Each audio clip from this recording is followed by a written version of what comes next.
So basically America is stuck with demoralization, and unless, even if you start right now, here, this minute, you start educating new generation of Americans, it will still take you 15 to 20 years to turn the tide of ideological perception of reality back to normalcy and patriotism. The next stage is destabilization. This time, subverter does not care about your ideas and the patterns of your consumption. Whether you eat junk food and get fat and flabby, it doesn't matter anymore. This time, and it takes only from 2 to 5 years to destabilize a nation, what matters is essentials: economy, foreign relations, defense systems. And you can see it quite clearly that in some areas, in such sensitive areas as defense and economy, the influence of Marxist-Leninist ideas in the United States is absolutely fantastic. I could never believe it 14 years ago when I landed in this part of the world that the process will go that fast. The next stage, of course, is crisis. It may take only up to 6 weeks to bring a country to the verge of crisis. You can see it in Central America now. And after crisis, with a violent change of power, structure, and economy, you have so-called the period of normalization. It may last indefinitely. Normalization is a cynical expression borrowed from Soviet propaganda. When the Soviet tanks moved into Czechoslovakia in '68, Comrade Brezhnev said, "Now the situation in brotherly Czechoslovakia is normalized."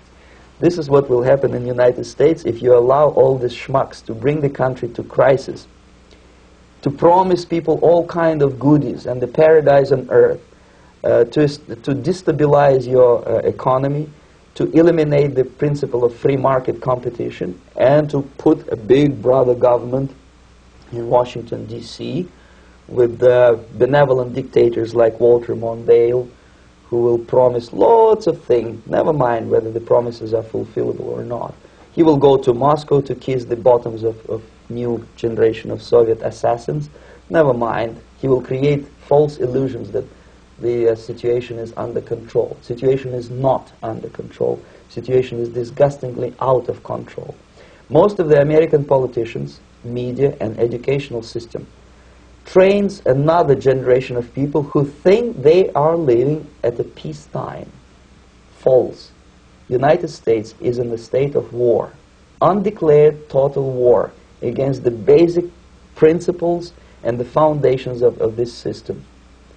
And the initiator of this war is not Comrade Andropov, of course. It's the system. However ridiculous it may sound, the world communist system or the world communist conspiracy, whether I scare some people or not, I don't give a hoot. If you are not scared by now, nothing can scare you. But you don't have to be paranoid about it. What actually happens now, that unlike myself, you have literally several years to live on unless the United States wake up.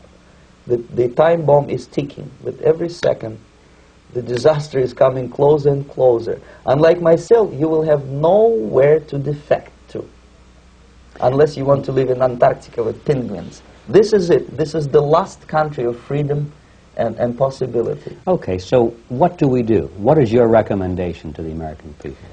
Well,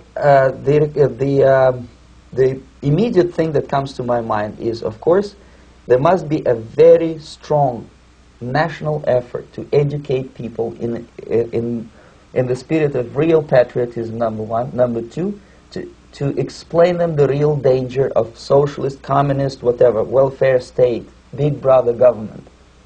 If people will fail to grasp the impending danger of that development, nothing ever can help United States. You may kiss goodbye to your freedom, including freedoms to homosexuals, to prison inmate. All this freedom will vanish, evaporate in 5 seconds, including your precious lives.